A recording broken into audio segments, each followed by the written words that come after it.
I'll just get started yelling into the camera. So I apologize if I hurt your ears, Ka. No, you're totally fine. I'll turn my my headset down a little bit. That's good. That's probably, a lot of people do that. A lot of people do that when they watch this podcast. But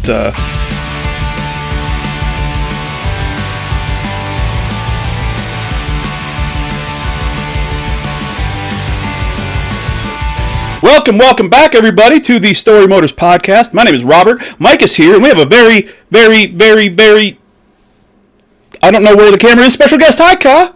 KAHLIEF Adams, what's up? Hey. What's up, gents? How you all doing? Thank you so much for having me. Thank you so much for joining us, my friend. Been trying to get you on for quite a while. Have been annoying the shit out of you on DMs and emails, so I apologize. But hey, it worked out. So you are a kind soul. It is on me. I've been running around like a chicken without a head, so I appreciate you being so patient.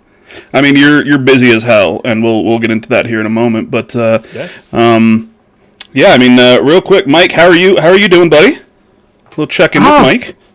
Yeah, we're doing all right. Okay. It's getting to be that magic time of year where I break out the smoker, and turns out over the winter I forgot how to build a fire in that thing. So try matches. Oh yeah. Yeah. Rub sticks together. What was I thinking? Yeah. Magnifying glass in the sun. Just gasoline. Throwing empty Coors Light cans in there and just hoping something would happen. Yeah. Just waiting for him to. Yeah.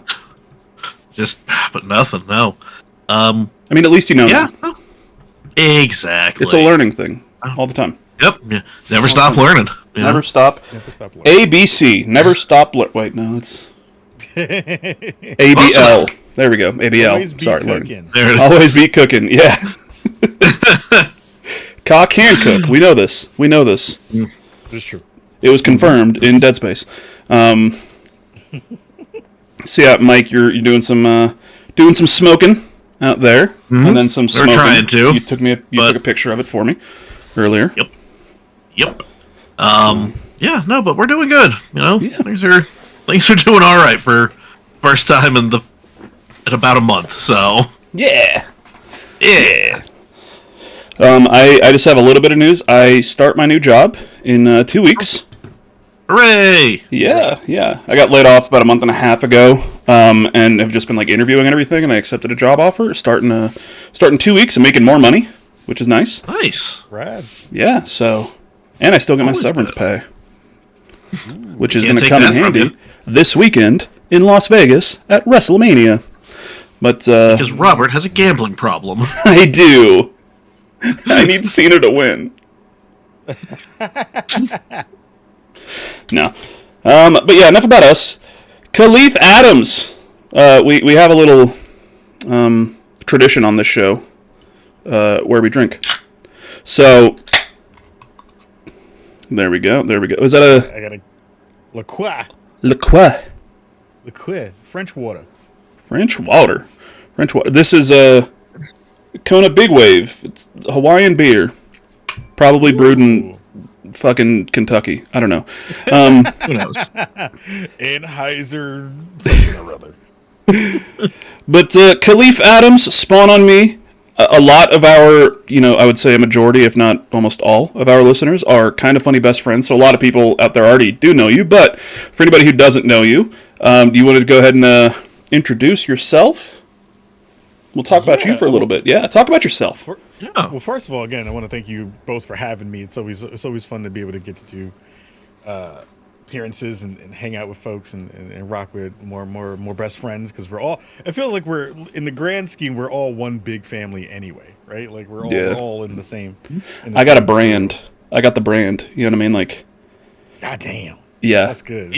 Yeah, that's amazing. That's fantastic. Yeah. If I see somebody with a Spawn on Me tattoo, I will lose my mind.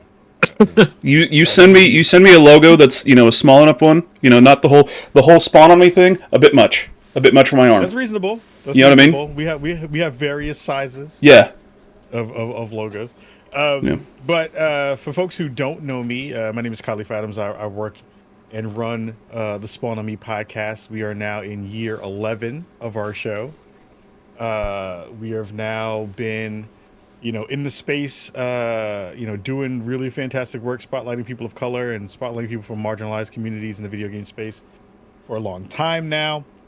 We're in almost at our 550th episode of our show. We've been in multiple, let me think, 160 countries, multiple hours of shows, lots of guests, probably over 300 and something, or maybe 400 guests at this point, over 11 years. And, you know, sometimes we do a really dope award show too called the Spawnies. Oh, the Spawnies. Lots of fun stuff coming out of this basement and these hard drives that are still rolling and still collecting data and information. But yeah, I just get a blast doing the thing that I love to do and get a chance to kind of, you know, spotlight and talk about, you know, not only just fun conversations around gaming, but conversations around life and culture and all those things. So fuck yeah, it's been a blast and continue to do some hopefully good work that people will still like. Yeah, you're doing some great work. And speaking of, we've got it pulled up here. I just have your, you know, latest video here. It looks like what makes South of Midnight so special and unique with Sam DeLong. I don't think he's related to Tom, but you never know. You never know. Who knows? That's a Blink-182 joke. We're all but the human race. Yeah, there we go.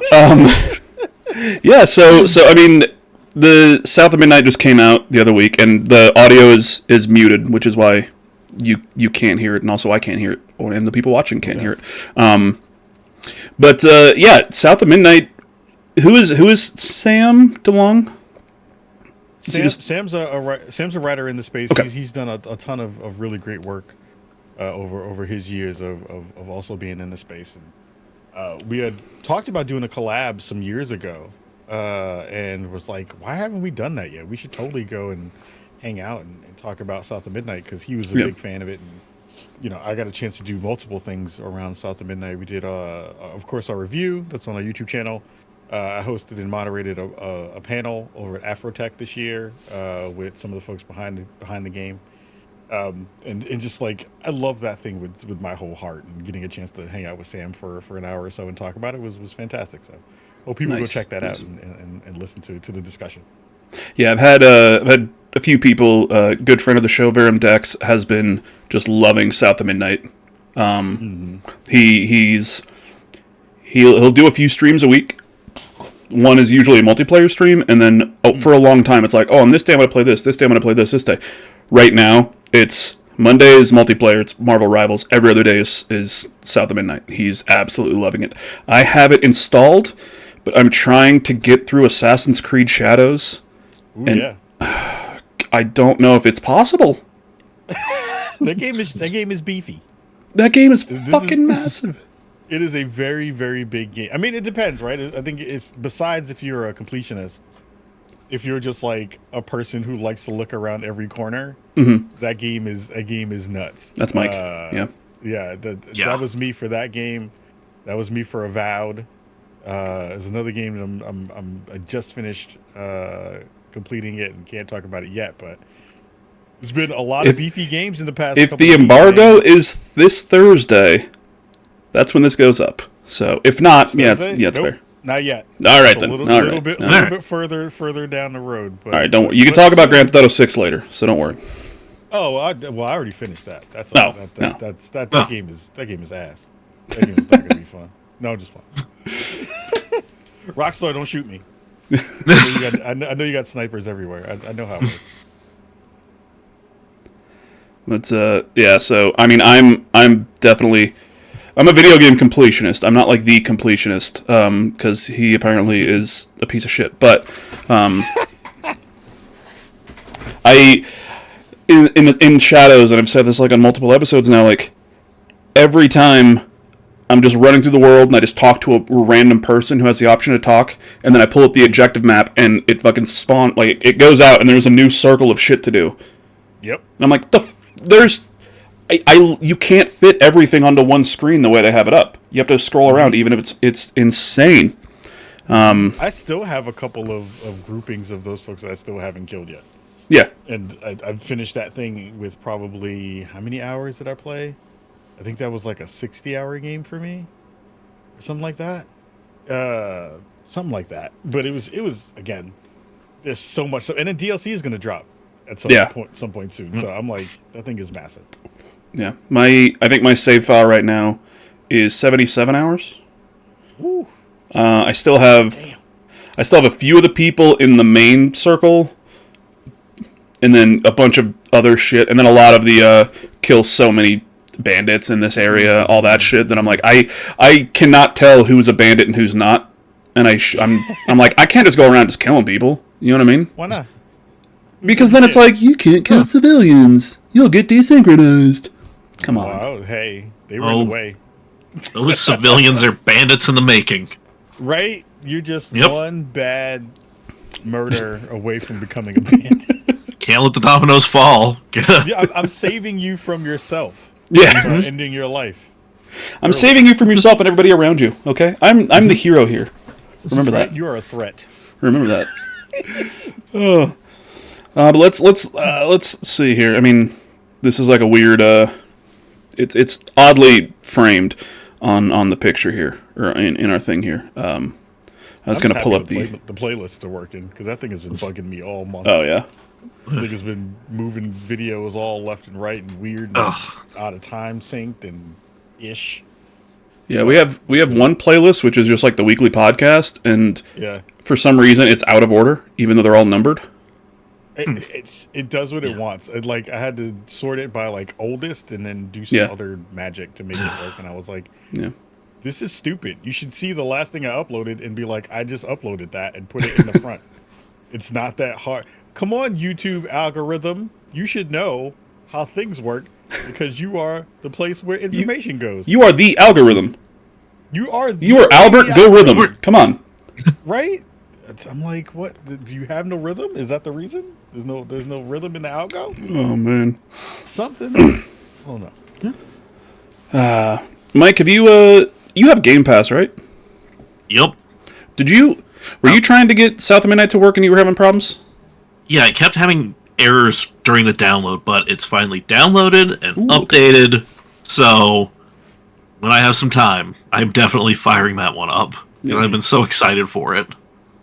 Yeah, it's a quick play. I think that's the beauty of it, is like, in between a bunch of longer games, this one was a really nice kind of like, I think a lot of people don't understand, especially when you're doing reviews for coverage, how long it takes to actually get through a game, especially if you are the first person playing it and you don't have guides, you don't have any of that stuff.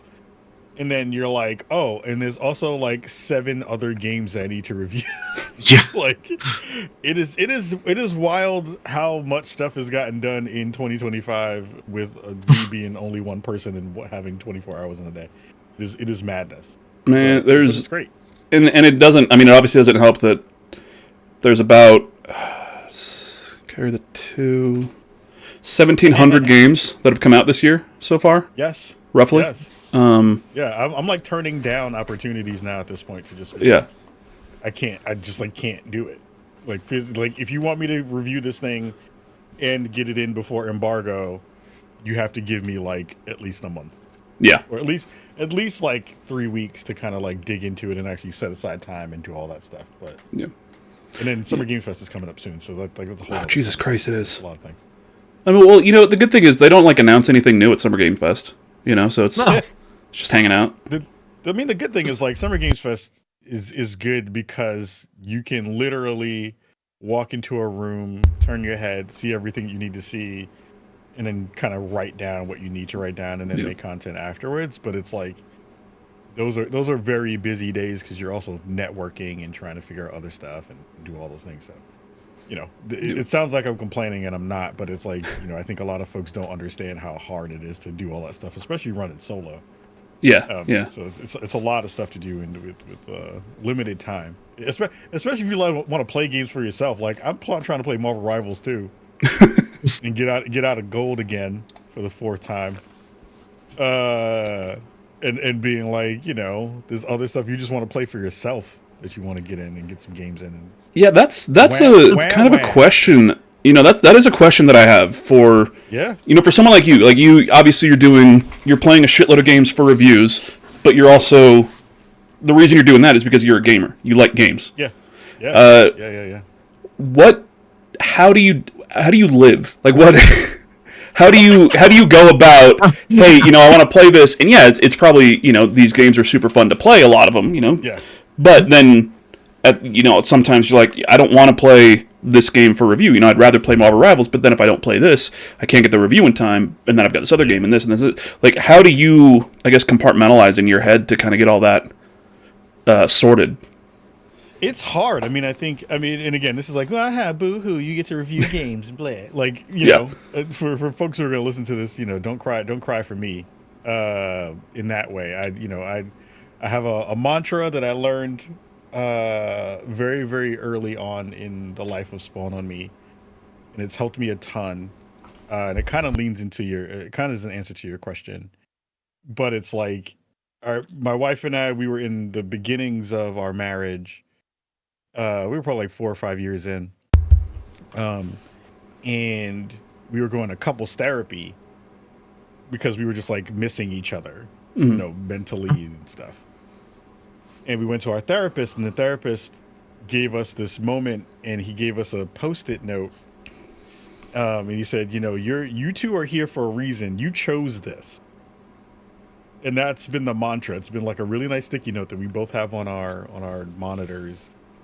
And I think about those moments when I go back and I'm like, boo-hoo, I have to go play this video game for 30 hours. Yeah. And boo-hoo, I have to go to an event and cover it because I'm the person who decided to go do that thing. And I go look at that Post-it note that says, you chose this. And then I suck it up and I'm like, all right, I have to stop being a crybaby and be like, I did this for a reason, right? Yeah.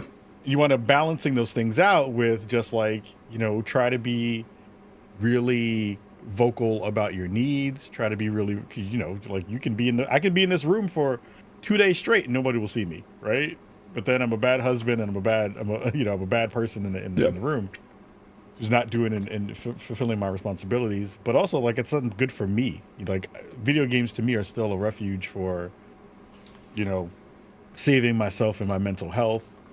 I truly do enjoy like everything about this space. Like, I love video games so much. Like, video games have saved my life. And it's dope to be able to get a chance to try to figure out what that balance looks like, while also understanding that, if I do want to continue to grow our show and grow what I'm doing and be relevant in those spaces, like, you need to kind of get out there and knock out the responsibility of the things that you ask for. Not only for me and for the show, but like also because it's a privilege to work with PR. Like, I think a lot of people don't really pay attention to it that way. Mm-hmm. Like, it takes a long time to get in with really good, smart PR people and to be on those lists and to do that work and to do that stuff. And you're holding up your end of a bargain when you are saying, hey, I'll do a review for this. And then even a step further, having worked at some studios and worked on video games, because of Spawn on Me, I have a much better understanding of what that does for those teams and for those folks who are making these dope products that we get a chance to play. And I feel a responsibility to be able to do that stuff while also being like, I just kind of want to play Rivals tonight. Like, it's a good balance of figuring out, how to do that work while also, wanting to keep this thing fun. Like, when this stops being fun, that's when you won't see me anymore. Yeah. Yeah. And it continue, and I'll still be playing games, but I may not be doing the other part. Yeah. And that's always in the back of my mind is like, these games have a reason for being here. This is art. This is a love for playing. This is a love for new experiences and all those kind of things. But also there's some, I've tasked myself with some work on the back end. So, trying to keep those things in balance and trying to make sure I'm paying attention and, also moving my legs and shit. So I've been having it's been funny the past couple of weeks, man. I haven't been moving. I've been sitting in this chair, on this desk, playing a bunch of games, and my legs and my hips are feeling it. And I'm like, damn, I gotta get up and walk. So drink water, walk around, do that kind of stuff. Take care of your body, pay attention to it. There's water in beer. So look, right? This is French water that has almost. I wish it had beer in it. It would be great. I wish I have like some Tecate in here. Anybody else who's in Portland, don't listen to me say that, because Portland is a beer state. Oh man, Portland. Fuck. Ugh. You drink that? Drink piss water? Like, yeah. It's cheap. And I'm enjoying it. Yeah. Sometimes. Yeah, Mike is typically drinking a Bud Light. Yep. No doubt. But no, having a water tonight. No doubt. You know. Yeah. That's good old American water. Well. Okay. Deliver well. That's that flat Gotta treat it American water. nice. No, Oh, that's man. sparkling. Yeah, so I was gonna. I don't know if I can. If this is like an off camera type thing, because, and this is for me just more like now I can't think of the word.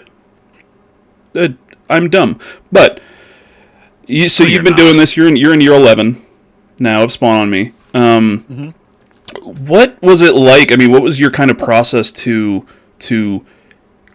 start those relationships with PR firms and like with studios and everything? Because I see you reviewing games all the time, playing games all the time, and as we were doing this now, we're in year 2. We just uploaded our first review of a game, and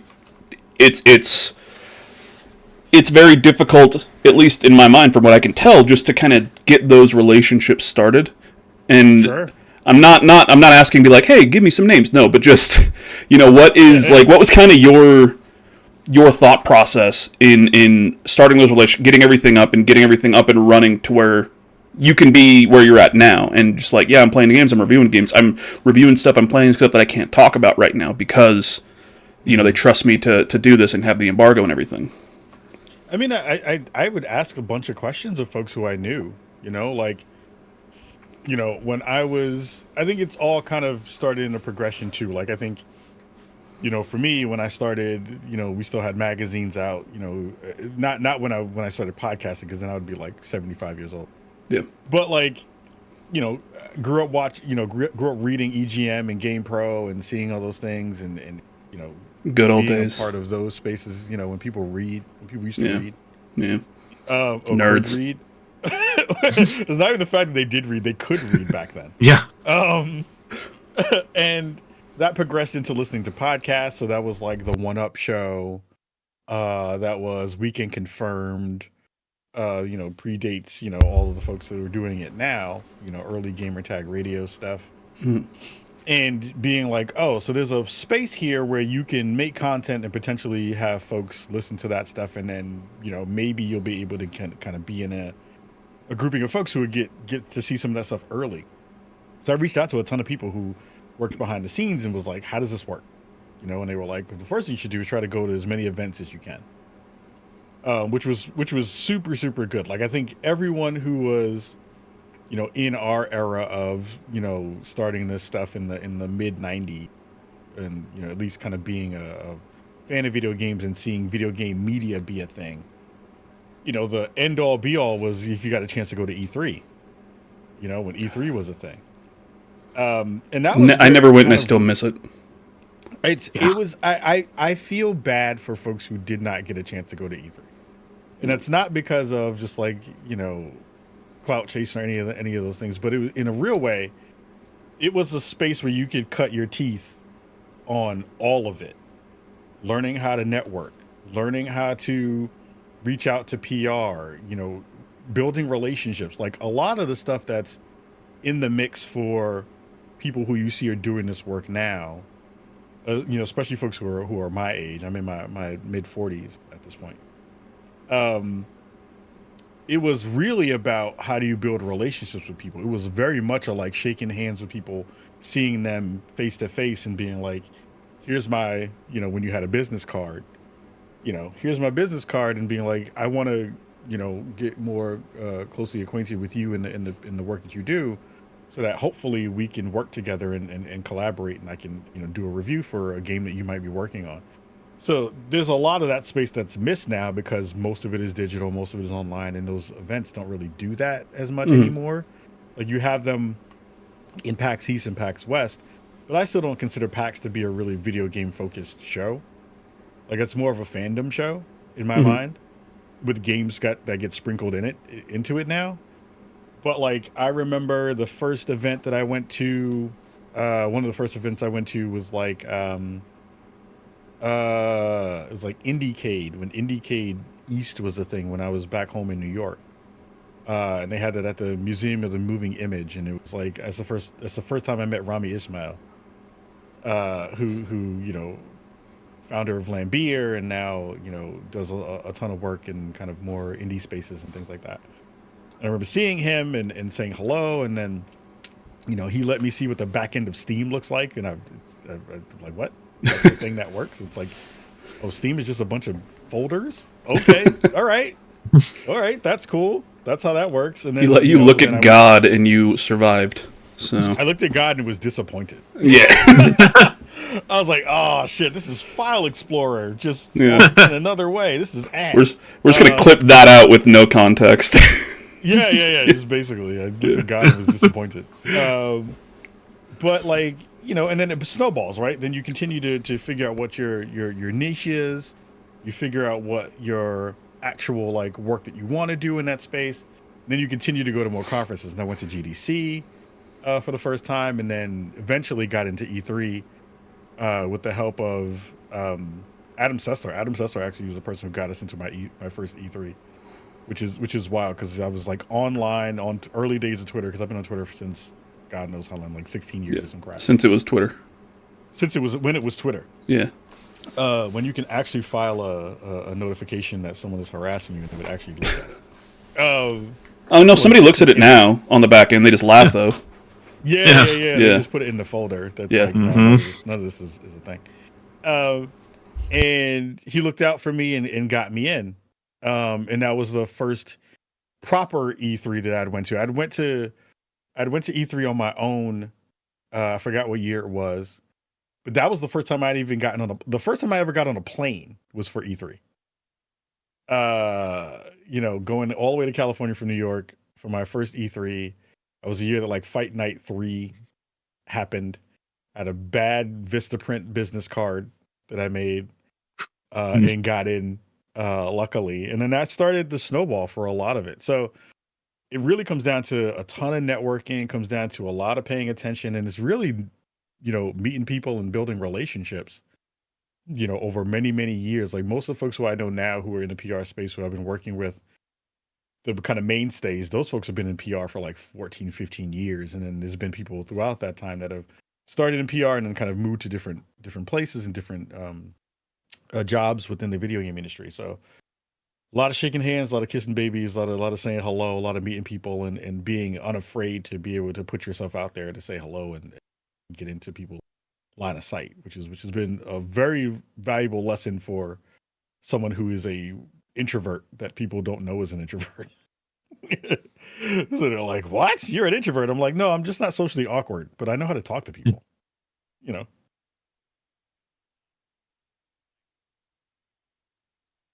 think you're muted. I am muted. There you go. Podcaster curse. Yeah, I mean, at least we're recording audio this time. Sorry, Megaran. Never get over that. Oh, no. I've been there. Don't worry. Yeah. But, no, I was saying, Mike, we're going to send you off to Summer Game Fest. I need you to get names, numbers, shake babies, kiss hands. Yeah. Okay. Shake all the babies first. Shake the baby. Obviously, yeah. People have to know that we're serious about this. Okay. I mean, those babies are going to be screwed, but you'll at least be able to go review some games afterwards. Oh, that's an unfortunate. We can never go back Here. Oh. Oh. There we go. Yeah. So, Khan and I met actually at Game Awards last year. Yeah. Nice. And he is a lot taller than I imagined. And I think I said that to you. I was like, geez, I thought you were going to be like maybe my height, probably shorter. No. Yeah. KAHLIEF Adams is 7'7". Yes. Hailing from parts unknown. Yep. Death Valley. I'm like the Undertaker. Yeah. But not completely like the Undertaker. You know what I mean? He's not wearing a red hat. But that is going to be a good segue. What we're going to do, we're going to hit a little break ski here, show you a new trailer, a new kind of little ad break for our friend Vitz Patel and Pixel Pop Stars Season 2 coming next month. Once again, myself and Viram Dex are going to be on Episode 3, and I have to win this time, or else I will Cry, probably. Or just be like, oh, I could have done better. It's not going to be the end of the world. It's going to be a fun time. The Pixel Pop Stars, Vince Patel on their Twitch channel. Take a look at this ad. Boop. What's good, everyone? I'm Vince Patel. Guys, gals, and non-binary pals, let's go. It's time for Pixel Pop Stars, the video game and pop culture game show. Life is performance beyond. Enter your state of flow. Catch Season 2 of Pixel Pop Stars on Twitch and YouTube at Vince Patel. All right, welcome back. Yeah, Pixel Pop Stars in May, Vince Patel on Twitch, and then after the fact, the episodes go up on YouTube. But, Ka, the reason that we brought you here today is because not only are you just an amazing person, great hair, amazing beard, probably tender lover, I'm assuming. I don't know. I'm just assuming. But Sweet, forever lasting love. There we go. But in addition to loving video games, you are also a massive wrestling fan. Yes. Same as myself and Mike. And this week, in a couple of days from the day this goes up, is WrestleMania 41. Yes, 41. 41. I got him confused and everything. So, Ka, we literally just talked about this. You're going to WrestleMania. This is going to be your first one, right? My first one. I'm so excited. You have no idea. It is going to be unreasonable. Yeah. I'm not going to rush the ring because I don't want to get squashed. But I might. I really want to. Yeah. I mean, just make sure you do it during like the Logan Paul match. Ugh. Yeah, I've seen so many videos over the past 48 hours of fans rushing rings and then getting stomped the fuck out. Yeah. It's been hilarious. You love to see it. That's the good stuff. Yeah. Hilarious. Yeah. Oh yeah.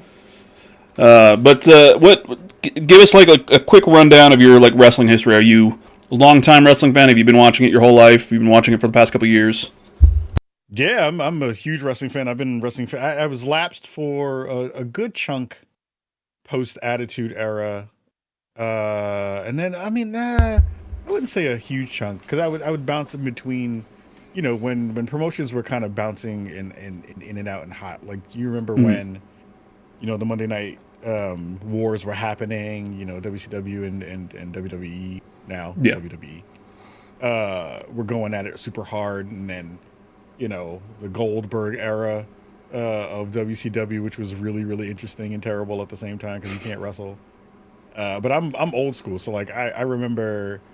Saturday Night Main Event when it was actually set on Saturday Night Main Event night on NBC. Yeah. And old school wrestlers, so like folks that people don't even remember anymore, like Coco Beware and JYD, Junkyard Dog, and all the old folks.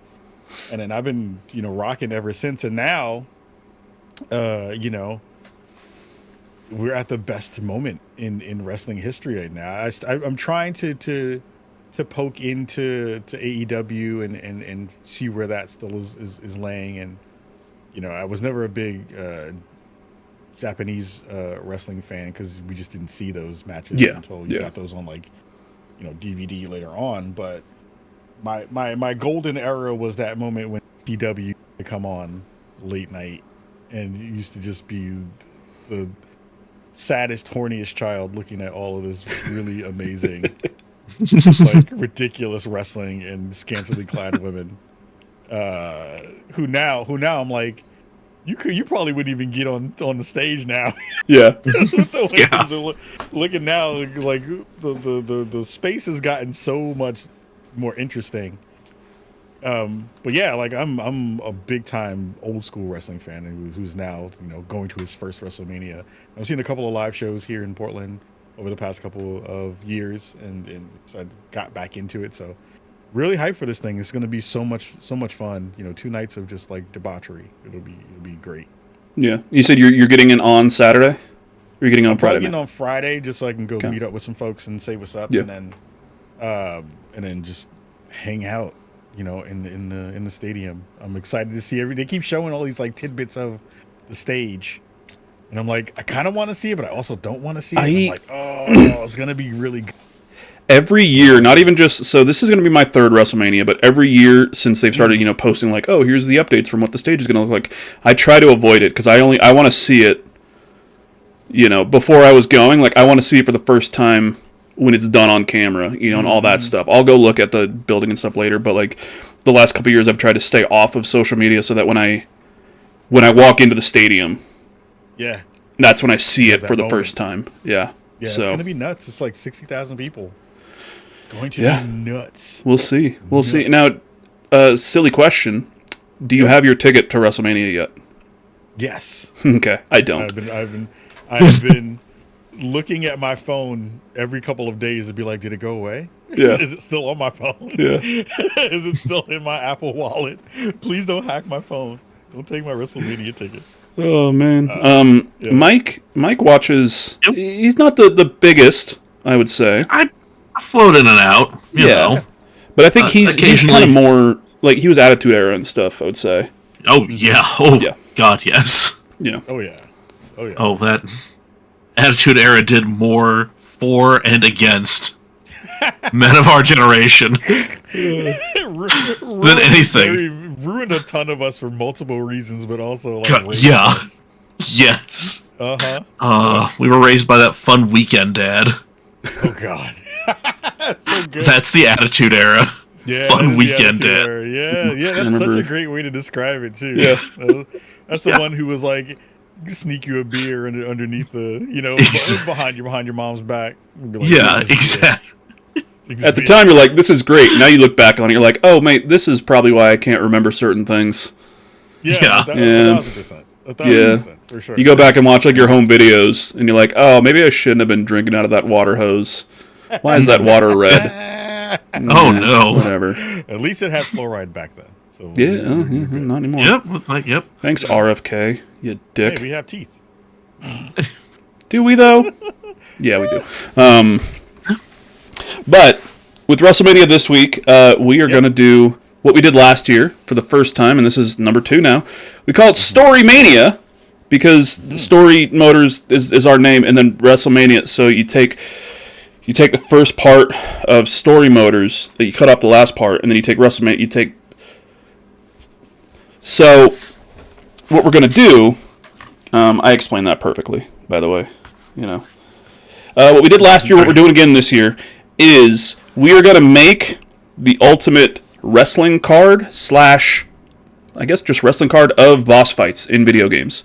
So, yeah, last year what we did a few of them. I remember I just looked through them earlier today. I have a list here.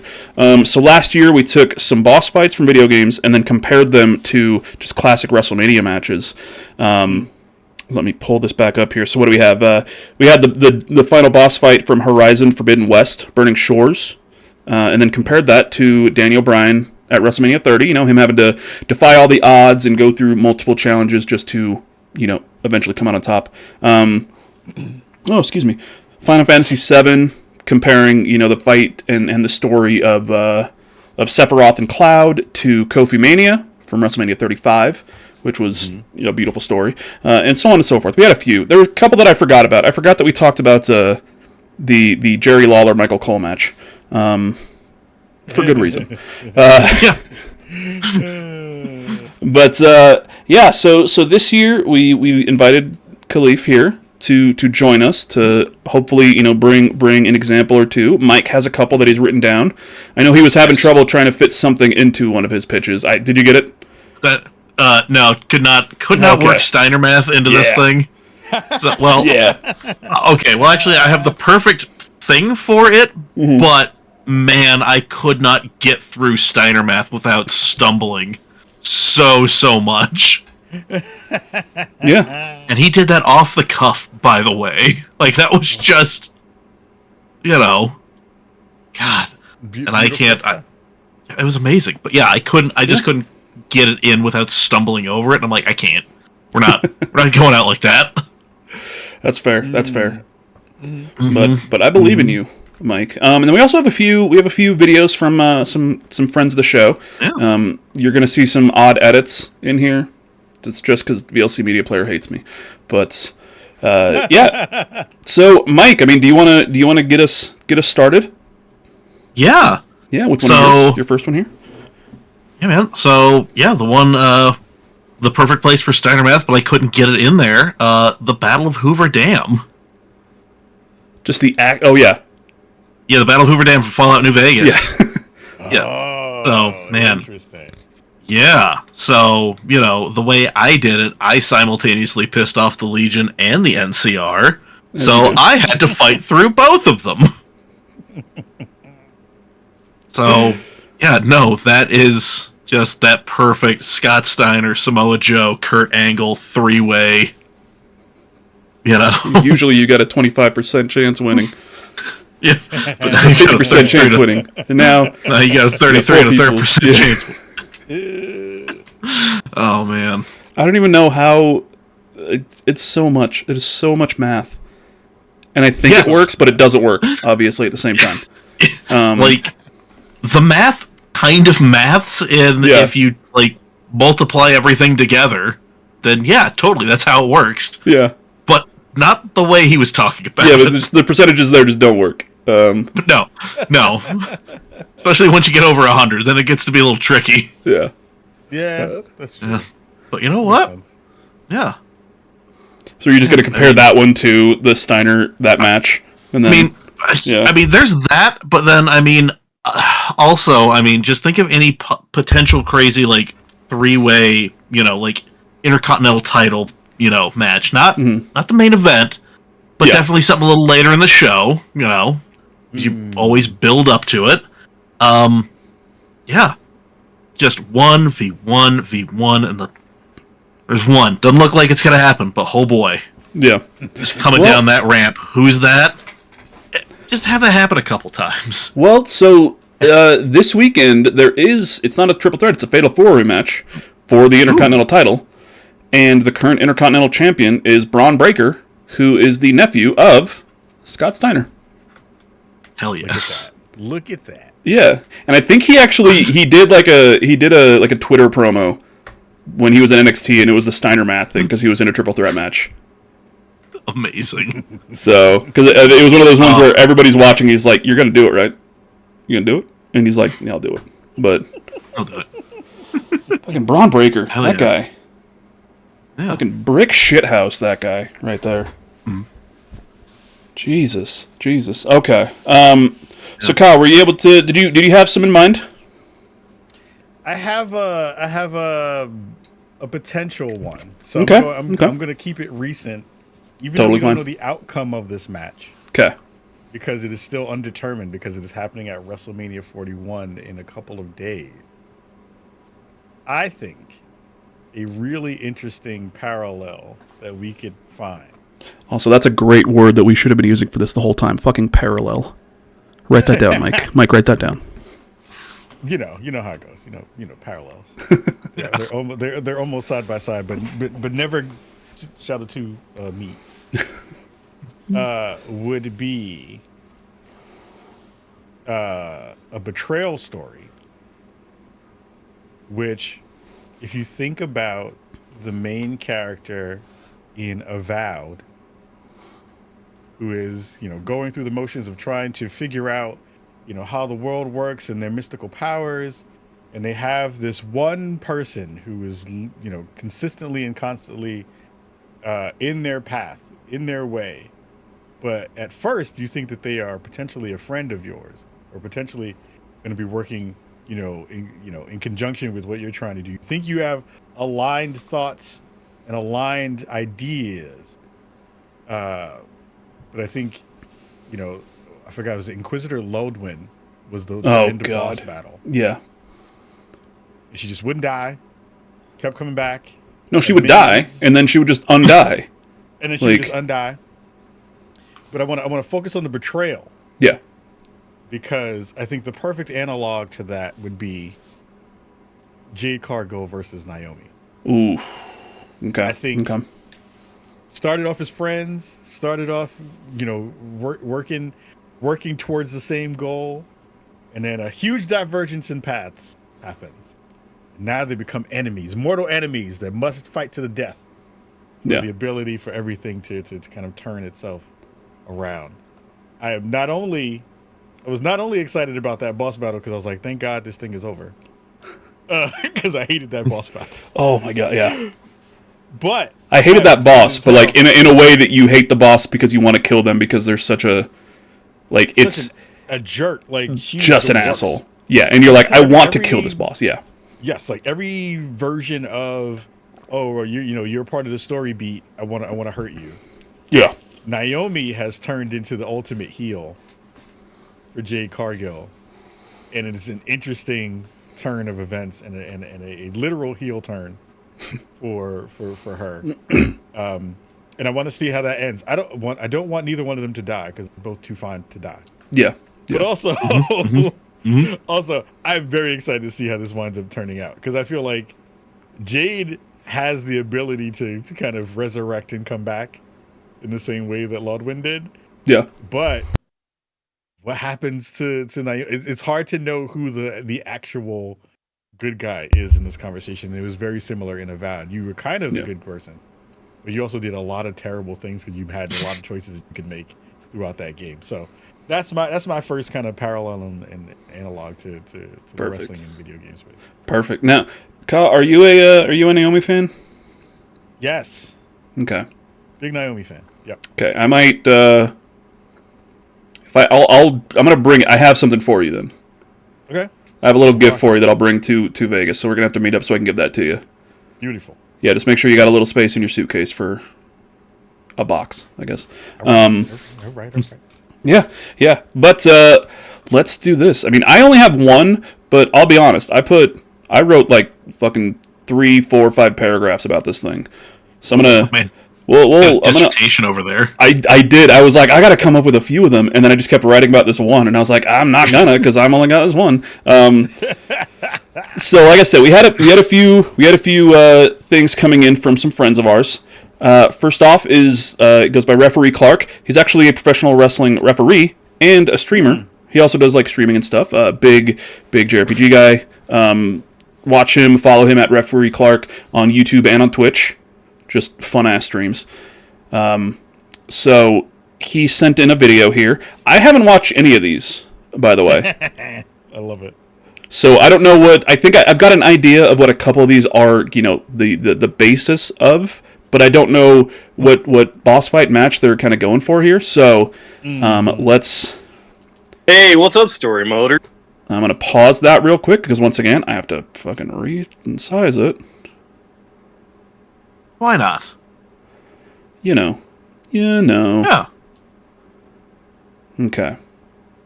And I'm listening, so we're gonna listen to him and watch. I'm gonna run, and I'm just gonna grab a drink as I listen. Okay. So, yeah. It's a Referee Clark. For folks that don't know me, I'm a referee for professional wrestling. I'm based out of the Midwest, but I've gotten the opportunity to travel around the States. Got to do a lot of cool stuff. And I'm also a streamer. I stream over to Twitch and YouTube pretty regularly. It's Referee Clark on all of my socials. Now that I got the plugs out of the way, let's get into it. One of my favorite boss fights in recent memory was Mesmer the Impaler from Elden Ring Shadow of the Erd Tree. And I was trying to think of a match to compare it to. At first, I was thinking maybe HBK versus Undertaker at WrestleMania 25, because I would get cocky and my hubris would get the best of me. But then I was like, wait a minute, actually, like HBK, like he's kind of the cocky underdog, but, Taker still got him. So I think the better example would be Daniel Bryan versus Triple H at WrestleMania 30. Because just like Daniel Bryan, your character was just a regular dude. Meanwhile, Mesmer is this actual demigod. He's got all sorts of tricks up his sleeve. When you look up the list of toughest bosses in both like the base game and DLC for Elden Ring, Mesmer is usually in the top 3. Like he is the dude to beat. And just like Daniel Bryan versus Triple H, a lot of that match was Daniel Bryan just getting beat down. Despite all the odds, he kept getting back up. So many false finishes, so many moments where it was like, okay, this is it. Like he's done. Then nope. And that's how it was with Mesmer.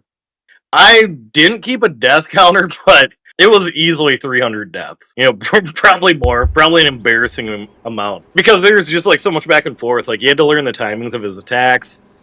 If he opened with this move, you'd have to find a counter.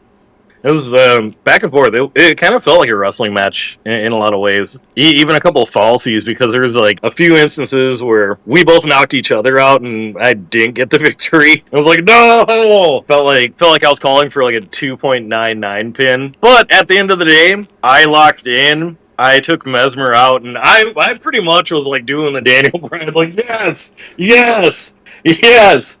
I felt like the underdog of the year. All right. Oh, so okay.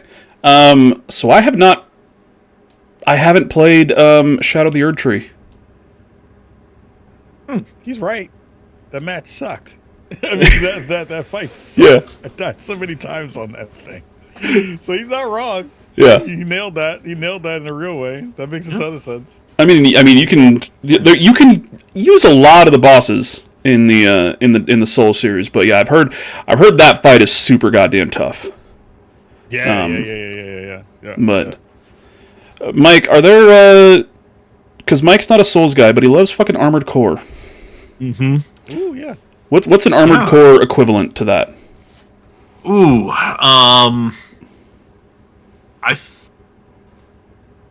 everybody had a tough time with Baltius, but my problem was Sula, like the sub boss. I could not get some of the timing down, so I kind of had to cheese that one. And then I think depending on which ending you go with, or like kind of which path you choose, fighting Handler Walter, that's one of the options you have. That fight, man, that could be pretty tough. Yeah. So, you know, those are both in 6? Yep, both in 6. Okay. Yeah. Listen, you're going to be hard pressed to get something out of me from any of the earlier games. My brain is just it stopped. It stopped working. I'm kind of concerned about some things, but once again, you were raised by the Attitude Era. We've covered this. Yep. Boy. But yeah, Daniel Bryan, Triple H, and last year we did the WrestleMania 30 story, but just that first match, D-Bry versus Triple H, incredible Mania opener. Oh yeah. First and foremost, because I don't think Daniel Bryan could have a bad match. He can't. No. He's incapable of it. Yeah. Like ridiculously good at everything he does. Yeah. Just a nice That's the guy. Faustian bargain. Yeah. Right? This is a Faustian bargain he made. He can never have a bad match, but I don't know, something. Yeah. Has been sold at least. Yeah, it's so the devil will come for it. No, that's a great comparison, Clark. Yeah, Mesmer. I'm afraid to even go to Shadow of the Erd Tree because it's been so long since I played Elden Ring. Oh. And I think I started a New Game Plus run. So if I want to even do Shadow of the Erd Tree, I have to go through a bunch of shit just to be able to do it. Yeah. So that's the hard part about that game is like once you've gotten out of the rhythm of playing it, it's so hard to get back because you're just like, where do I have to go? Yeah. Where did I leave off? Like that's the reason I still haven't finished Lords of the Fallen. I'm just so lost. Like Bloodborne was like that for me too. If it's like, oh, I stopped playing this, I don't know what the hell I'm supposed to be doing. Yeah, I get it. Yeah. So let's see here. I mean, we've got let's watch another one here. Is this I'm changing this size of the video, even though I'm gonna have to fuck with it anyway. So next up, we've got our friend We Heart Games. Once again, another streamer, friend of ours. He plays a lot of WWE 2K25 right now. A lot of other games, but I know right now it's a lot of 2K25 doing the GM mode as well. So once again, I don't know what his two comparisons are. I had a feeling with Clark that it was gonna be something Elden Ring, mostly because of that background of Elden Ring. Yeah. It's kind of a giveaway. But yeah, Daniel Bryan, Triple H at WrestleMania 30 compared to Mesmer in Shadow of the Erd Tree. That's a great one. That is a great one. Yeah. What's up? Don't start playing yet. Let me change the size of this video. VLC Media Player, why are you being such a dick? Huh?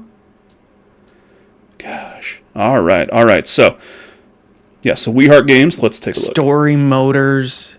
It's Mike. It's got the WrestleMania New Orleans. We Heart Games. In the back there, signed. I hear that you are doing a video game cross wrestling themed podcast. And when I think of WrestleMania moments, there's one that usually comes to mind, and it is WrestleMania 24, Shawn Michaels versus Ric Flair, with Ric Flair's career on the line. The lead up to this, Flair said he never wanted to retire. He was going into the Hall of Fame that year. And good old Vince McMahon came out and said, the next time you lose, your career is done. So Flair kept trying to goad Shawn Michaels into a match at WrestleMania. Finally, Shawn Michaels agrees. But the moment, the build-up, the match, that's not really what sticks out. The one moment that sticks out for me is right at the end. And I'm going to show you that moment. Right, he's got clips too. Okay. That. Time we ever saw Ric How do Flair you wrestle connect ever. that moment to video games? Thank God.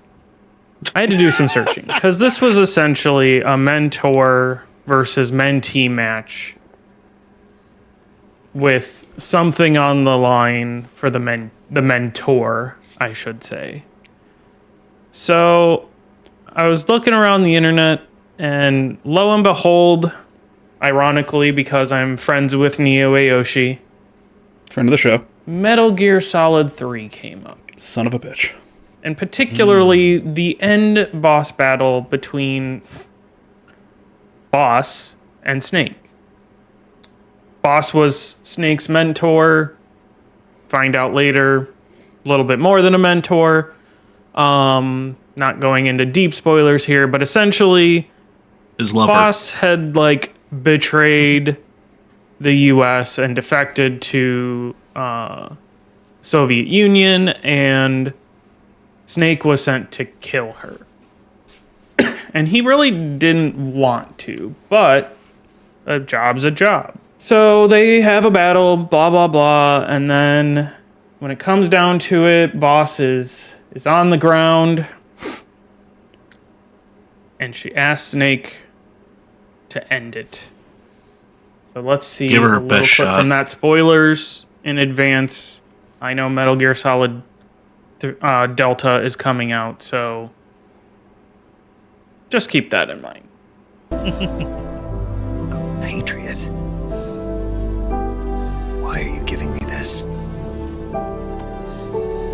Jack, Who's Jack? or should I say, Snake. Oh, he's... Okay. There you go. Okay. You're a wonderful man. Okay. Kill me. Kill me now. Do it. Snake hits her with that sweet chin music. I'm sorry. I love you.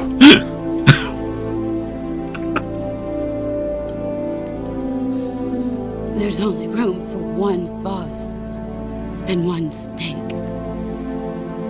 And that is Sasha Banks And Bruce Springsteen. and Bruce Springsteen. Two bosses. Two bosses. Double boss.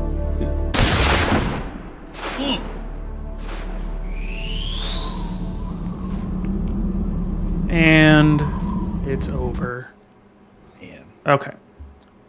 It's over. So There's that's it. 40 fucking minutes of that video left. Shawn Michaels, Ric Flair, Boss, Snake. That's my connection. Hope you guys like it. Hope you enjoy WrestleMania.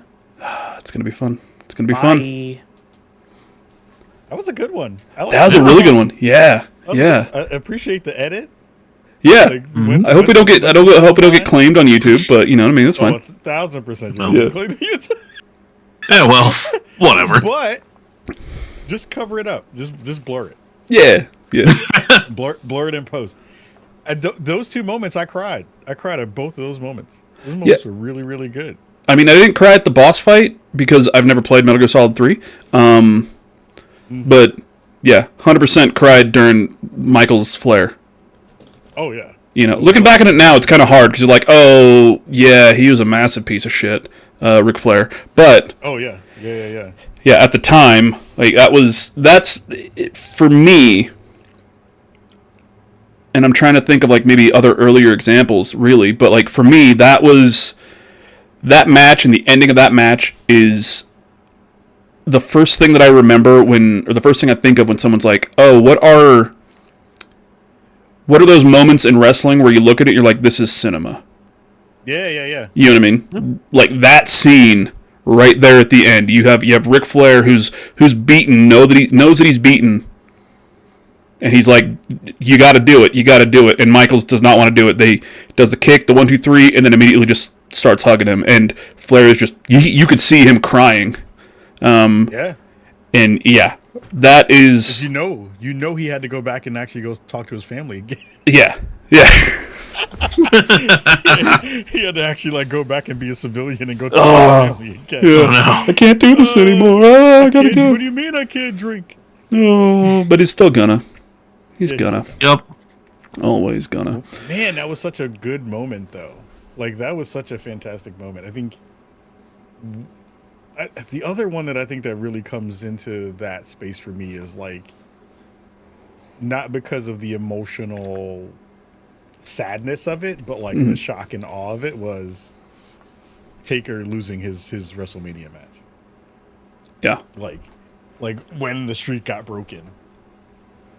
Everyone lost their mind. It was like, no, that can't be right. Like, that just can't be right. To this dude, like, what? That can't be it. Yeah. To Lesnar? Like, to Lesnar? You know? And I think even Lesnar, at the end was like, I shouldn't have been the one to do it. Like, I didn't need it. Yeah. You know? Yeah. It should have been Mike. Yeah, it should have been Jack. It should have been Boss. Yeah, exactly. Should have been Snake Jack. Jack Snake. Jack Snake. Metal Gear Solid 3. Has anybody heard of that game? Either of you guys heard of that? Anybody? Huge fan. Of Metal 3, the third one? Yeah, I love. What about the other two? There's only 5, right? Great. Only 5 Metal Gear games. There's only 5. 2 That's was the it. one that was all right. I mean, to be fair, I think 3 was still the best of the lot. Yeah. We just did a couple of episodes with Neo-Yoshi that he mentioned, and our good friend Rose Waltz. They're both massive Kojima fans. And just did a deep dive into Metal Gear Solid and Death Stranding. So if anybody's a Death Stranding fan out there, Death Stranding 2, couple episodes that we did. This was about last month. Big old deep dive into the newer Death Stranding 2 trailer, and then the following episode was all just Kojima. Just I think the kids refer to glazing. I think. Yeah. Riding but the sheet. yeah. But Mike, do you have another one there? I actually have semblance. I got 2 more. Well, okay, so okay, these 2 are really more vibes. Like, I couldn't really think of a semblance, but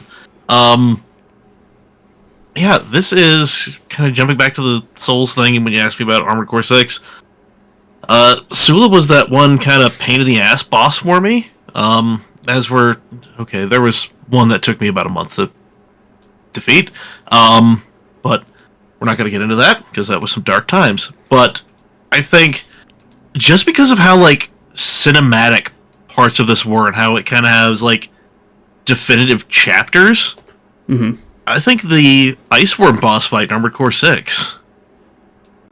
That is Ice Worm? Yeah, the Ice Worm, that giant like snake thing that you have to team up with all the different corporations, and all of you get together to defeat this giant coral weapon that is just a massive like ice worm snake thing.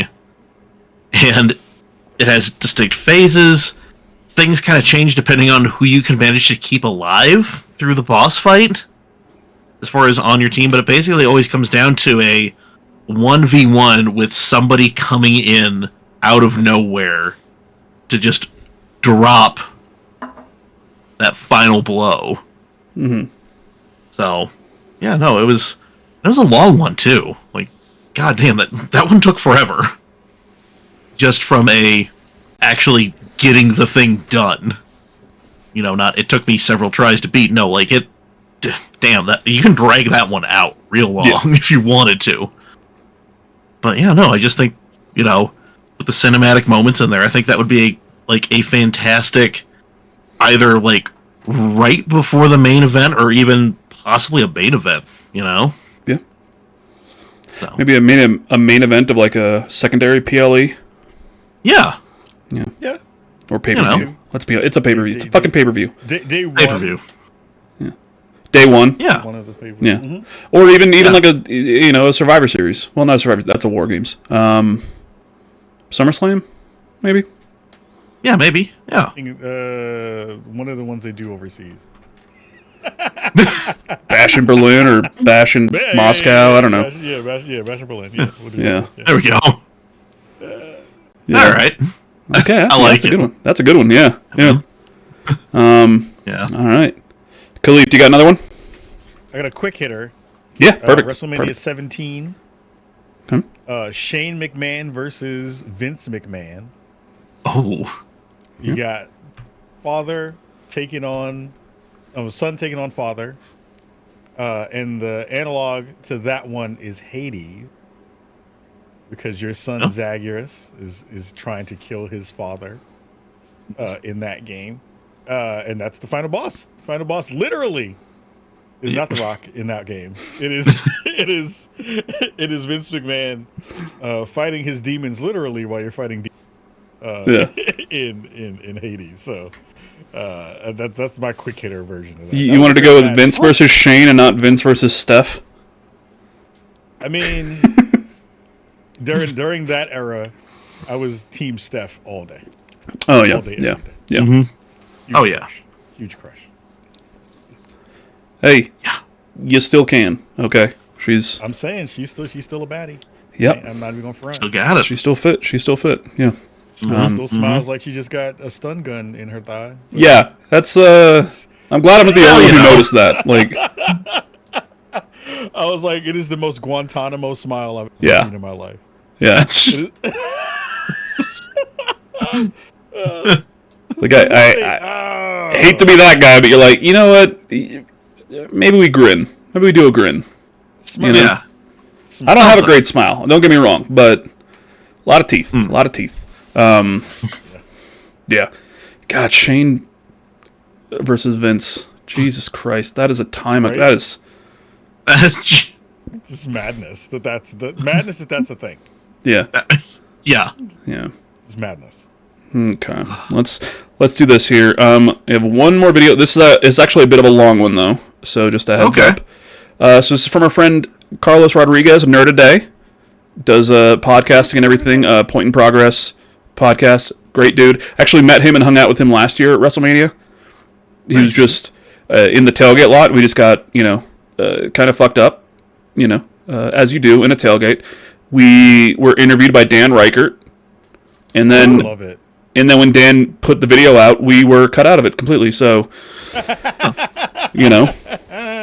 which led to me yelling at Dan Reichert in a bathroom at the Game Awards last year.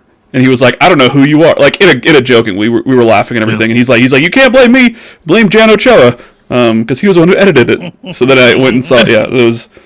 I had a good time, but I was drunk. So Dan's probably like, "This guy's fucking weird," and I hate him. Amazing. But yeah, we hung out with him. He actually he did last year. He gave me the idea for what I'm doing this year. So I don't have WrestleMania tickets. I'm going to buy my WrestleMania ticket on Saturday and Sunday. Oh my God, you're a madman. What? Carlos did this last year. Got a ticket on Sunday for, I think he said like $35. What? Huh? Did he have decent seats? No! Of course not. What are you talking about? 35.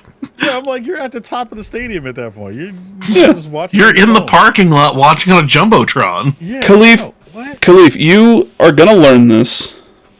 In a stadium this size, Yes. unless you're like in the front fucking row, Yeah. you're watching on the screens, you're watching everything. And 2 years ago in LA, we were in the very top section of SoFi.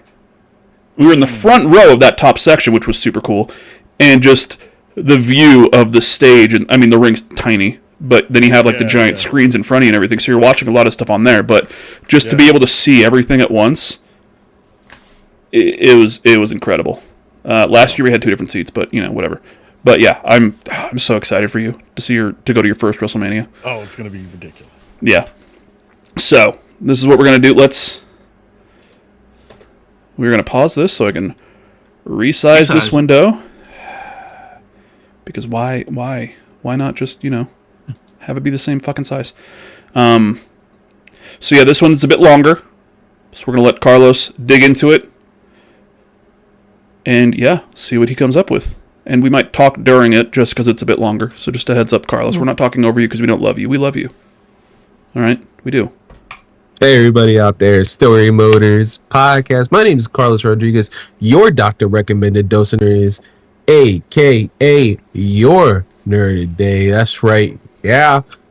I am your doctor recommended dose of nerdiness. Again, as I mentioned, my name is Carlos Rodriguez. If you don't know who I am, you best believe I'm the best in the business right here. Who knows? I know it. You know it now.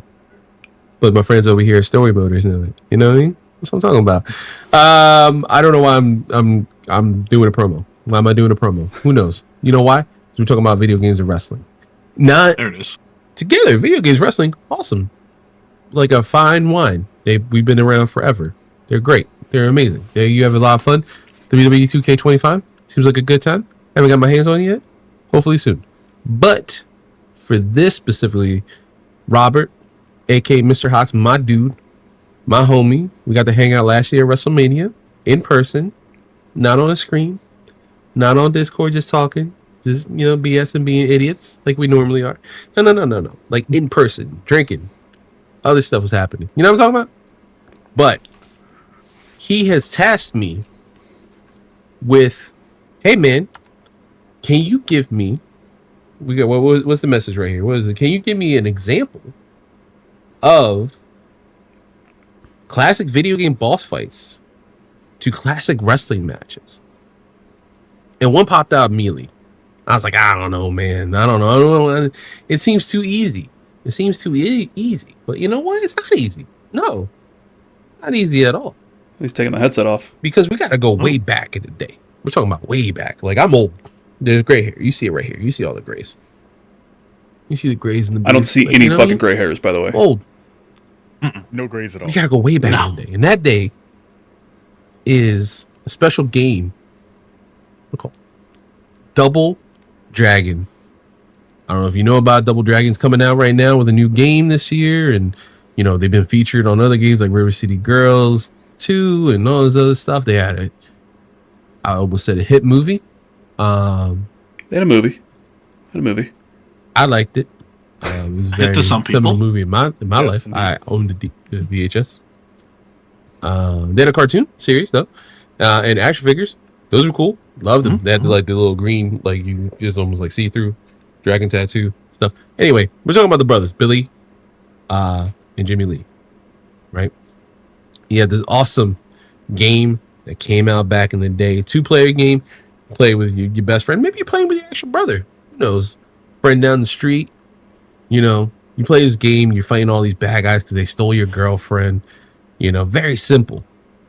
Very simple game, right? We're talking 80s NES time. Of course, these games are simple. And, nothing crazy happens in these games. Wait. So you get the end. Because you think you beat the final boss.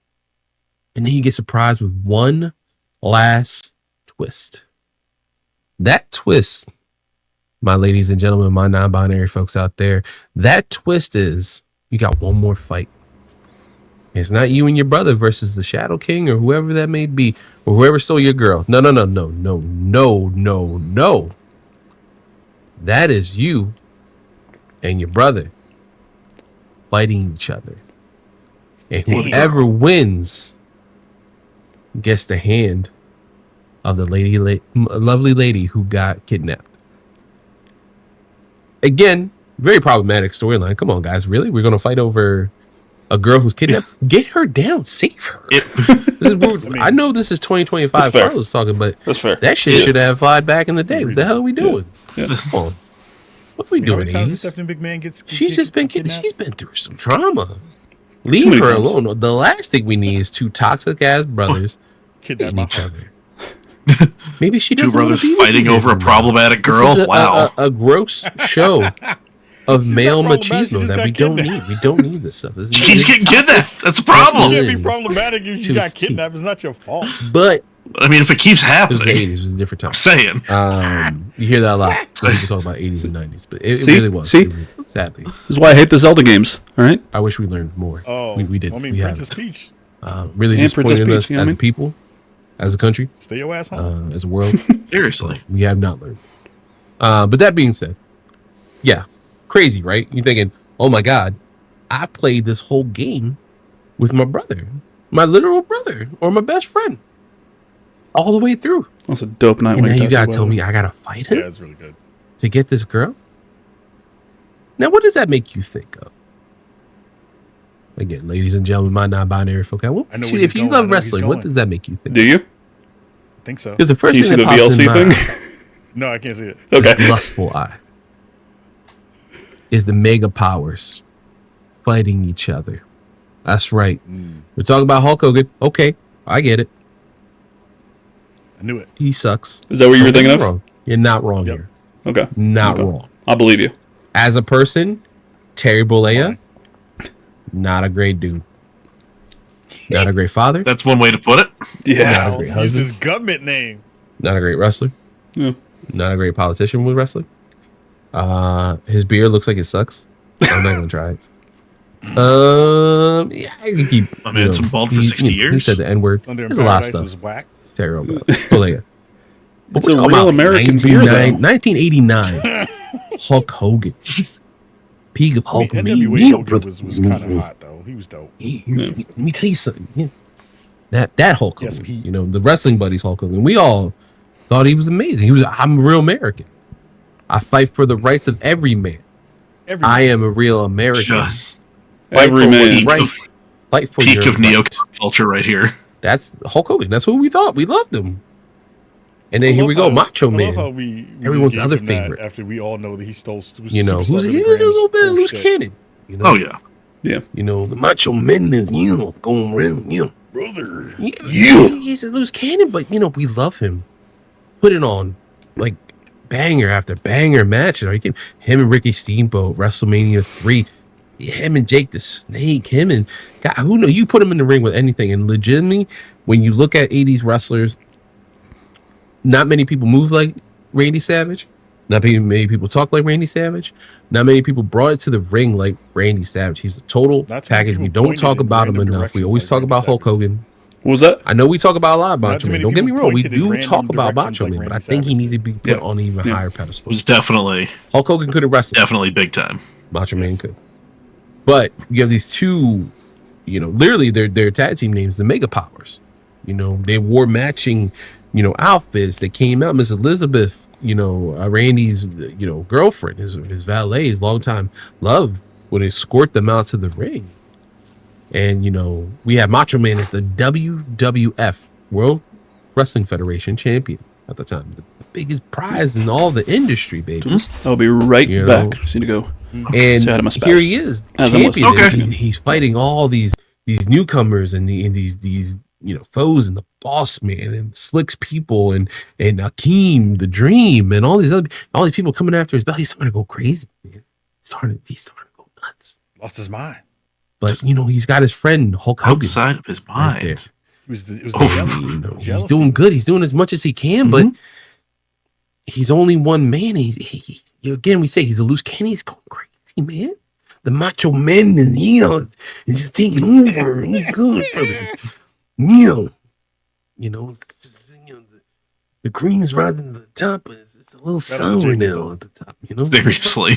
So yeah, just such a top tier Macho Man. So good. One fateful night, Miss Elizabeth, she gets hurt. You know, we're on the road to WrestleMania. It's not as, it's not as big as it is now, but it's still a big deal. WrestleMania's been a hit for a couple of years now, right? And Miss Elizabeth get hurt on the side of the ring. Hulk Hogan immediately stops, picks her up, takes her to the back. She needs to be evaluated. She's, very fragile. She's not a wrestler. She's not meant for this sport. Totally. She's not a Wendy Richter. She's not, a Rockin' Robin, anything Sherry. like that. She's just Miss Elizabeth.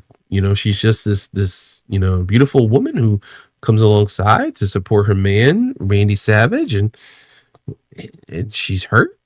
Randy doesn't see it. He's in the middle of fighting Akeem and Big Boss Man. He comes out and he doesn't want to tag in. Macho Man doesn't want to tag in Hulk. He tags in Hulk. He's trying to prove himself. And, again, as this champion, and here's Hulk Hogan taking all the glory, fighting off everybody, being there. And then they go in the back and they have this major brawl and everything just the mega powers just combust. Like this beautiful dream team of two incredibly powerful wrestlers of the 80s, these two icons of professional wrestling just implode right in front of us. Miss Elizabeth is pleading, Randy, no, Randy, don't, just listen to Neutron Hulk, Star just collapsing in on itself. Hey, brother, I'm just trying to, I was helping out there, like I'm just taking, I make sure Miss Elizabeth and Randy's had enough. He's insane, he's incensed. He's like, yo, stop touching my girl. Looks at Hogan, he's like, that's it, brother. Yeah, I'm a better WWF champion than you. I'm better than you. I'm stronger than you. And you haven't even asked me as a man because I could beat you. I'm the WWF champion. That's enough. He's a great Macho Man. He's going crazy. He's going nuts. And then now you have the situation where Randy's just looking at him. He's like, "Oh my God, you have lust in your eyes." Oh, he's like, "Not just for my WWE title, you have lust in your eyes for understand him." Some things never change. Again, Macho Man is taking over his brain, and we have this incredible WrestleMania match that just implodes, man, implodes. The mega powers implode. He thought of it and say, "I thought you were my brother." Right. Hulk Hogan, he's my brother. He's got my back, I got his back. Yeah, that's how it is. Professional wrestling, both creams, they rise to the top. Yeah, that's it. No, like snapping in those Slim Jim, it breaks apart, man. Yeah. Mega powers collapse. Similar to Jimmy and Billy Lee, man. This end boss you're fighting is someone your brother, someone you love, someone you care for. And some could say it's the same way, whoever you're playing as, whether you're Billy, whether you're Jimmy, you look at the other person, you got lust in your mind, that's your Miss Elizabeth. I've never right looked there. at my brother Who's in just been Double Dragon. I was like, kidnapped. you got lust in your eyes. I see it, You see it? Huh? You see it? Huh? The Macho Madness? Yeah, no, you don't see it. Yeah, I didn't see it in Double Dragon Battletoads, though. Man. Yeah. Oh yeah. Yeah, I see it, Hogan. I see it. True. You need to be a man, Hogan. Okay? Just like my hit rap song. A decade later, be a man, You guys remember that? He had a rap album. Just Brother, Anyway, he gets extra I just wanted to spend. such a great poll. Such a good poll. It means something to me, man. That's the first thing I could think of when I was thinking about like video game bosses equating to wrestling. And, I mean, and, yeah, Roman Reigns is like literally the final boss when it comes to actual professional wrestling nowadays. But yeah, I'm old. I like old school wrestling. The Randy Savage part of it is like what I like the most. Hulk Hogan is racist, so I'm brown. I mean, I don't think it should matter what color you are, what race you are. He's just a racist. A couple very pasty white boys who are on the I just Hulk Hogan, Terry Bollea. A person of color. Yeah. I bet on the right horse though. When it came to Macho Man, There's still a minute going on. Hopefully nothing comes out about him. I don't think he was a racist though. So hopefully nothing like super bad. I feel like I'm just going on a tangent now. Robert, you can cut me off whenever. Nope. I love you, man. Nope. Congratulations on StoryModers. The new rebrand. You got new French dip design stuff. You got a store. I'm gonna have to buy something now. We do. because I love you guys. Appreciate you. Thank you for asking me to do a video. This was fun. You know, I'm not like sleep deprived and just win the Macho Man randomly. That's just, you need to see that. It's the Macho Man is you taking over. You know. Yeah. All right. Till next time. Brother. See you guys. Also, like, subscribe, all that jazz. If this is your first time watching Storymoders, do it. Did I get the name wrong twice? I'm tired. It's very late for me. Okay, I'm a dad. That's how old I am. I'm a father. Look, there's Gray. Look at that Gray. See that? Hey, no Gray. Come on, son. People find I gotta zoom in on that Gray. Man. No, anyway, good. Tired. I love you guys. Good night. Amazing. God, that went places. That did go places, and I loved it. Betting horses. Yeah. I loved it, though. Talking about racism. Talking about using Terry's real name. That's his government name. Oh. His government. Yeah. GOB government. But that's a great comparison, though. That was really good, actually. Yeah, those are definitely mega powers colliding. Yes. Double Dragon. Once again, my biggest Double Dragon thing was Double Dragon Battletoads. Yes. And that goddamn hoverbike section. Ugh. The devil. The worst. That part was the devil. Yeah. But yeah, no, comparing that to Hogan Savage. One of the biggest main events that you could have at a WrestleMania. Mm-hmm. You know what I mean? Like, it's every once in a while, WWE, WWF gets it right, and they're like, there's a very obvious main event that we should do here. We're gonna do it. You know, when you can get two balding superstars. Mm-hmm. Oof. You know, with floppy hair in the back. Yeah. Oh. Two of them rocking the dopest Friar Tuck cuts. The dopest skullets, you know? Yes. Yup. Yes. Man. Both of them with bandanas that only cover the back part of your hair. You have nothing in the front to cover. Yeah. It is fantastic. Oh, man. Carlos, thank you. Thank you for the... Shout out to Carlos. Yeah, thank you for the extra 2 minutes at the end there. That was great. That was phenomenal, though. That was phenomenal. Yeah. Mm-hmm. So... Let's see. Either y'all got another quick one or another one? Yeah, I got one more. This just feels like some like wacky like New Japan pre pay-per-view that you see on YouTube, you know? Yeah, pre-show. It's a little lighter. Yeah, the pre-show. Yeah. Just imagine you see the pre-show. A lone hero fighting against, you know, a squad of dudes, but one at a time. And each opponent he defeats is followed by someone who is much stronger, much harder to defeat. And I'm comparing this to the video game boss that is the Gran Turismo licensing tests. Fuck that shit, man.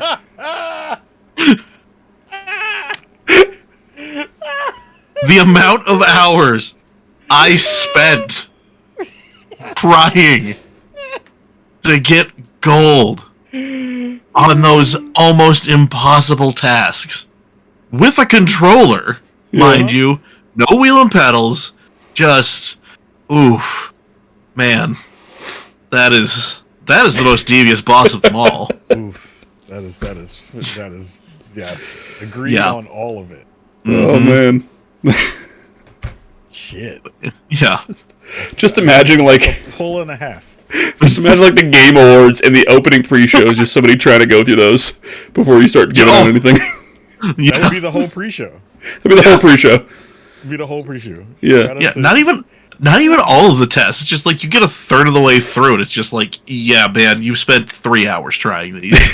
in a rabbit, trying to drive a rabbit around the track. Oh, man. Worst car. Beat this lap time in a Miata. By the way, the lap time is set by something way more powerful. Yep. Good luck. Mm-hmm. Oh. Ugh. That was weird. The devil. Oh, man. Ka, do you have another one? I do not. That was my last one. Okay. Right. So, like I said, I've got a few paragraphs here. and this is one comparison. This is one parallel. Thank you, Ka. He made up that word. You're welcome. Mike, he made up that word. Yeah. He created that word himself. Just on the spot. That's insane. Wordsmith. Yeah. Mm-hmm. Also, Khalif, there is something on Friday night in Vegas, depending on when you get there. Okay. There's do you know What Culture Wrestling? Yeah. Yeah, Simon Miller and them. They're doing like essentially just watching SmackDown in a theater and then doing the ups and downs right afterwards at the HyperX Arena. That's cool. That's sweet. Yeah. Yeah. So I think I'm gonna try to go to that. Indie wrestling shows that night too on Friday. Oh, dude. That's why I'm going early because, like I said, we've got two different shows on Thursday that we're going to. The first is WrestleCon Super Show, which is just like we've gone the last 2 years, and it's just a great show. It's like a weird mix of just awesome matches that you just would never expect. Okay. I think one of the matches this year is Minoru Suzuki, okay, Murder Grandpa, versus Butterbean. Murder Uncle. Yeah. Wow. Special guest referee, Dan the Beast Severn. I'm just happy Butterbean is walking again. Yeah, I same. keep seeing Same. the whole DDP Butterbean, Yeah. Yeah. comeback story. I'm just happy to see him doing that, but that also means that like he's doing this for money. Well, It's wrestling, man. I It's a hope he's doing sideshow. it I hope he's doing Yeah. it for money. Yeah, no, the WrestleCon Super Show is a great indie show to go to every year, and then we're literally leaving that on Thursday and going right over to the TNA show. Oh, nice, sweet. Yeah, so that's gonna be a fun one. Friday, there's a bunch of stuff on Friday. If you're interested, look up GCW and the Collective. They do. That's like one of the biggest. There's like 4 or 5 shows a day during that whole thing. You can buy tickets to like shows separately or as a bundle. Saturday morning, more than likely, I'm going to end up going to the NXT show, Sweet. which is at T-Mobile, I think. Yeah, T-Mobile Arena. Nice. And then going essentially probably just from there right over to Allegiant, tailgate, and then go to Mania if I have a ticket. Badass. Yeah. So, but no, I looked over here. I've got a TV up right here I just have a TV going with something for my dumb brain, and I'm watching Snowbike Mike.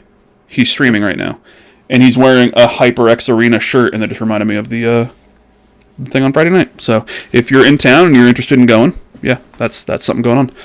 Well, Also, Living Color is apparently doing a free show on Fremont Street. that's crazy. cool. Yeah. So, which a lot of people are now thinking, oh, if they're in Vegas, maybe they do a live intro for CM Punk on Saturday. I think it's gonna happen. It's probably gonna Yeah, it'd be. I mean, it's his main event. It's his first, potentially only WrestleMania main event. Like you're gonna make that as special as you can. They're gonna do it. They're gonna. Yeah, do that. yeah. That just makes sense. Yeah. Okay.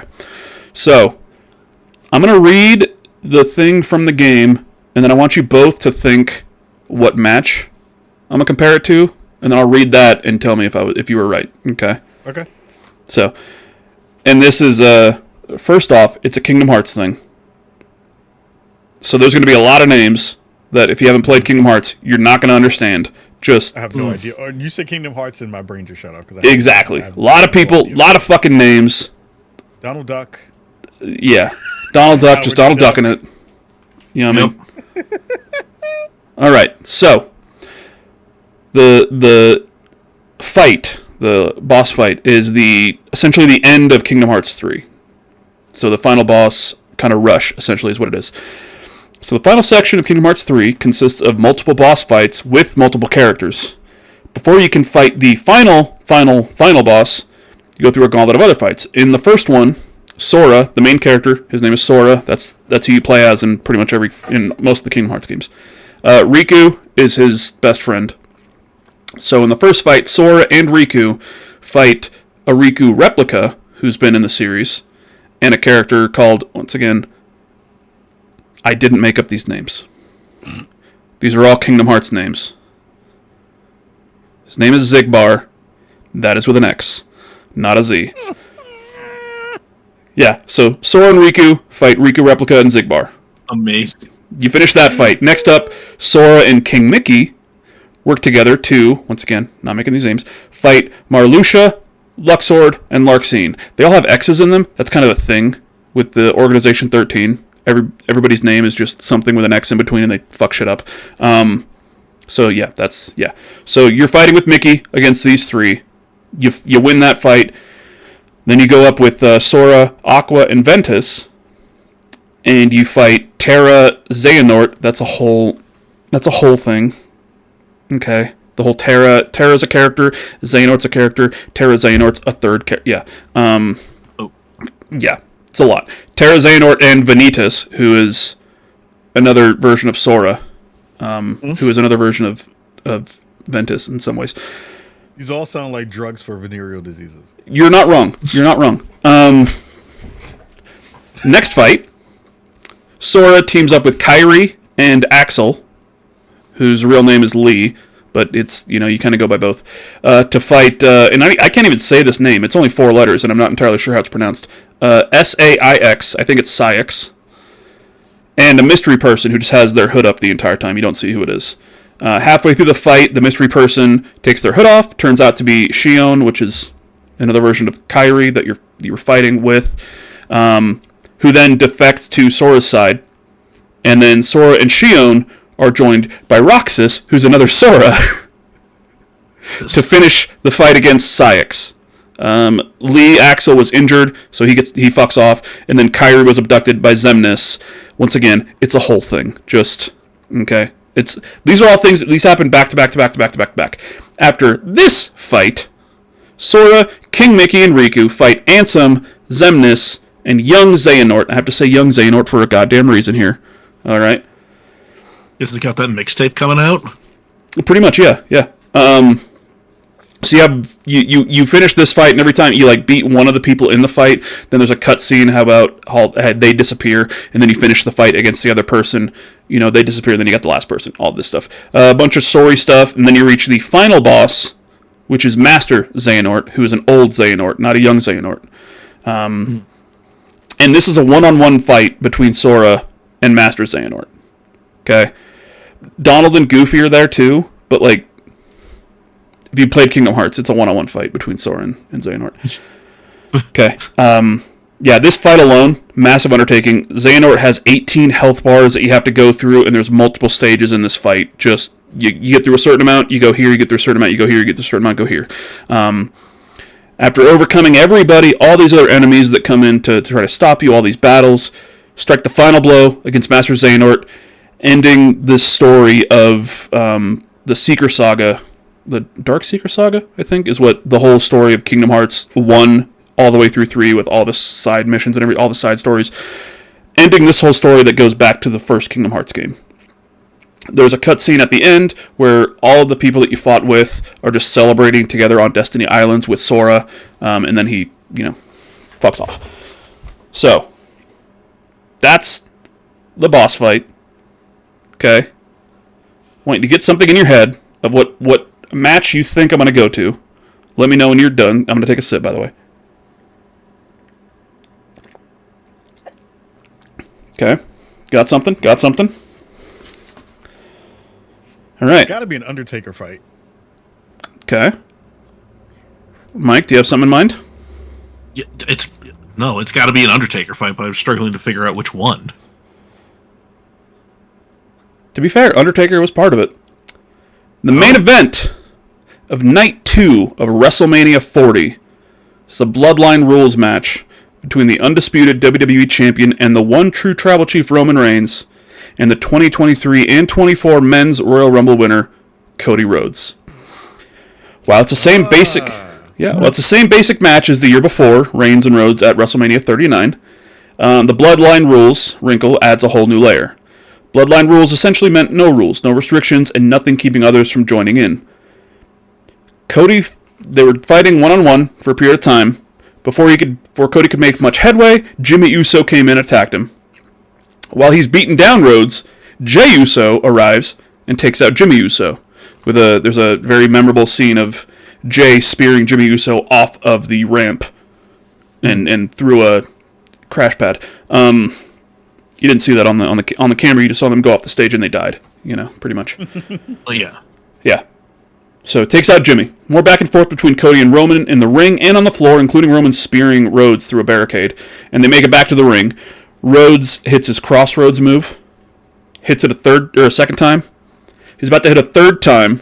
And then just like the year before at WrestleMania 39, before he can hit that third time, Solo Sikoa grabs him, jumps on the apron, grabs Cody Rhodes, gives him a Samoan spike in the throat.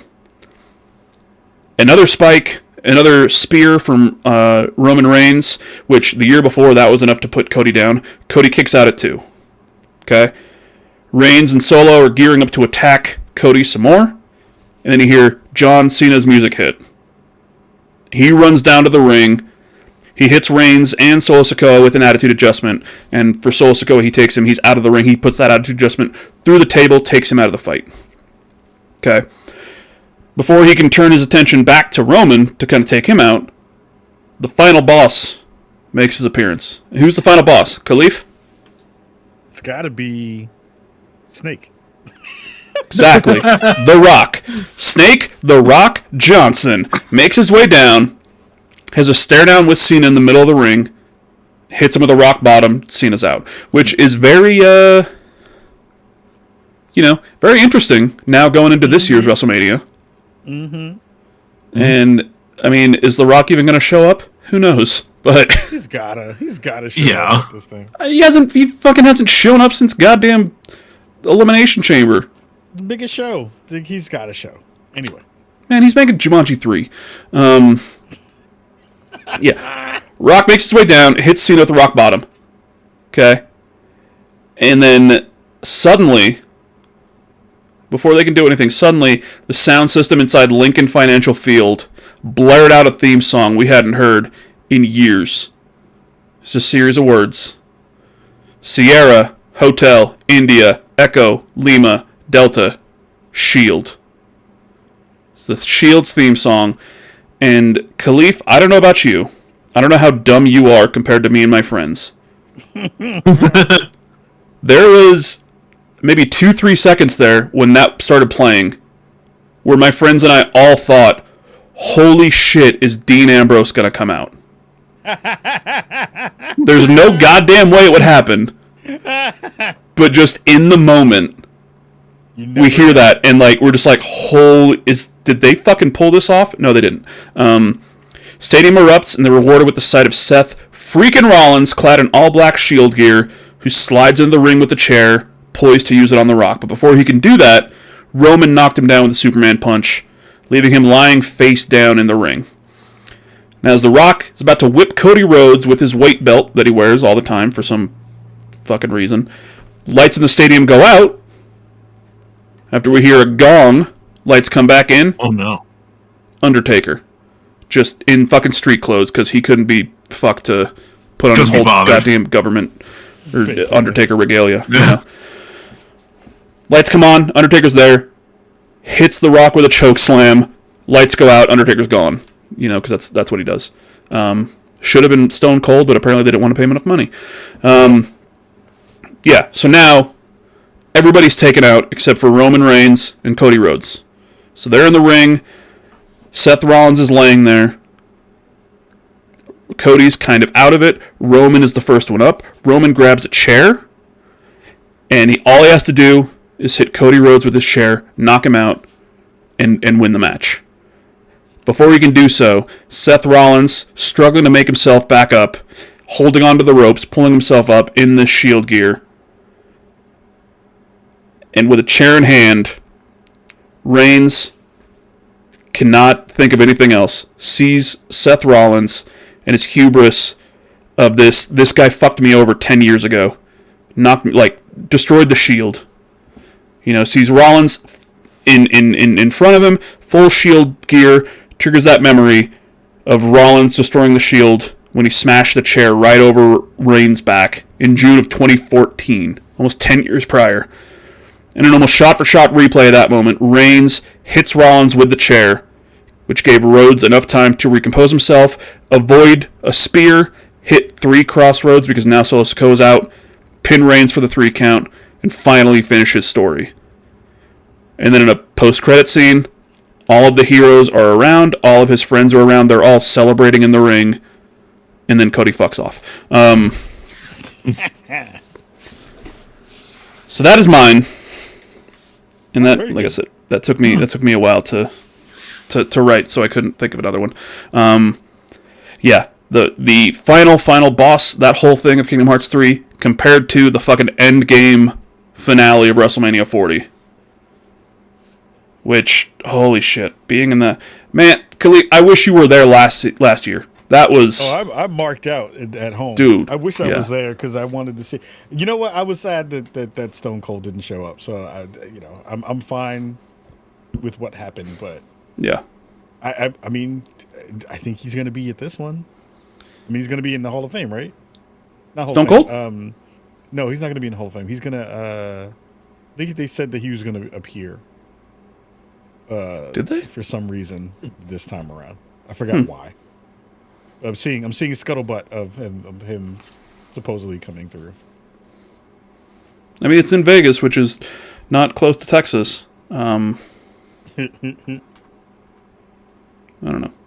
But, yeah, that is mine. Y'all had some great ones. Carlos, We Heart Games, Referee Clark, incredible ones too. They're all very, very good. Very good, very good. And once again, this is the second Storymania, and that means that we're going to have Storymania 3 next year, and then 4, and then 5. We're going to skip 6 because Mike and I won't be speaking to each other at that point, and then we'll be back for 7. The mega powers have will explode. have broken up. Yeah. But yeah, let's get out of here, Mike. You working on anything this week? You gonna be streaming? You just kind of still hanging out, getting everything back to normal? Yeah, I don't know. I might hop on tomorrow as we record. Yesterday, as this has been released. Yeah. So I don't know. Just gotta see what happens. Yeah. Nerding for Beginners or NFB official on Blue Sky. And then Khalif, once again, thank you so much for joining us, man. This is a blast. I hope you had a good time. If you didn't, don't tell anybody else, especially, all the people that I've been trying to email to get on the show, including your friend, your best friend, the greatest chef in your heart, Paris Lily. Oh. Okay. Yeah. My Queen Elizabeth. Your Queen Elizabeth. Yeah. I sent him a message on Blue Sky being like, hey, would you want to be a part of this? No reply. But, he's probably a busy man. So. He is not doing nothing. Yeah. Well. He got nothing to do. But yeah, man, where can people find you? What are you working on? What do you got coming out? What is this game under embargo that you're playing? Trust me, nobody watches this. Yes. The name is called Game Pass is Great. Go play Game Pass games. But first, before I dip out, thank you so much for having me, man. Like, again, I know it took me a minute to jump on. It's been busy and running around like a madman, but this was a blast. And I hope that you do this and make this an annual thing, because I think it does really work. It's really fun. Thank you. Find me on Spawn on Me every week. I'm hopefully going to get an episode out before heading out to WrestleMania. And yeah, you can check us out on Spotify for video versions of the show. You can check us out on Spotify and YouTube for those. YouTube.com/SpawnOnMe. And you can check out audio versions of on all the other podcast platforms. We usually do the show live on Twitch and YouTube. Yep. Sometimes on X as well. When my program is working. You've been doing it I think the last one was on what, those 3 and then also TikTok? Yeah, we were trying to do it on TikTok. Yeah. TikTok is weird. It just does what it wants, and it's like, you can't stream here. And keep your ears and eyes out in the next couple of weeks. Before the end of the month, there is a new show happening. First time talked about publicly. Ooh. So okay. Keep an eye and ear out for some new stuff coming very, very soon in the space. And also, if you have a job for me, I need one. That would be great, because I need a job. Like I said, I just got a job doing IT stuff. So if you want to, hey, let me know. If they do a remote, I used to do IT stuff anyway. Yeah. But thank you, man. Thank you both for having me and letting me rock. It's always fun to be able to do this and talk some gaming and non-gaming stuff. So that's always a blast. Man, no, thank you once again. We've been doing this for like a year. You're year 11. It's an honor for you to join us for this stupid idea to talk about wrestling and video games. All right. Love it. And yeah, hopefully I'll see you this weekend in Vegas. Okay. I'll send you my info. Fuck yeah. Yeah. Yeah, and like I said, I'll hit you up. We'll talk, we can talk for a minute after this. Just, whatever shows you might be going to, whatever I'll be going to, I'll give you some recommendations as someone who's been there, a couple times. I'm not a pro or anything. The friends that I went with last a couple years, I think that was their, 10th WrestleMania each. Wow. Yeah, so I remember a few years back, it was Mike and is our buddy Nick, and just seeing him on Facebook. And I think by the end of the weekend, he was posting a picture of every show that he went to. And WrestleMania it was a weekend where it was only one night. And it was WrestleMania show number 15 of the weekend. They were just doing back to back to back to back. So, Madness. Yeah. But Khalif, thank you so much, man. Truly appreciate it. Mike. Hey boys, appreciate y'all. Mike, I love you. You too, buddy. Okay. I think we might have another really cool episode next week. If not, it'll be, it's kind of cool episode whatever. next week. Yeah, we'll see. Yeah. If something I'm working on works out, then yeah, it'll be another episode. That's going to be really cool. Right. So, hell yeah. I don't want to say anything just yet, just with scheduling. So, but yeah, once again, we don't have an outro or anything. We just kind of end it. Just kind of stops. Yeah. It's weird. Still got to get used to it. It's like Ric Flair's career. Yeah. Now if I end it, then I got to come back right after the outro thing and just keep talking for another 10 minutes and everybody gets mad at me and then say something racist and sexually harass somebody. I don't want to do that, Ka. I don't want to do that. Don't do that. Exactly. You already said I love you, so that's exactly literally what happened at the end of that fight. That's, you know what? I'm sorry. I love you. Goodbye. And this weekend he's going to kick you in the face.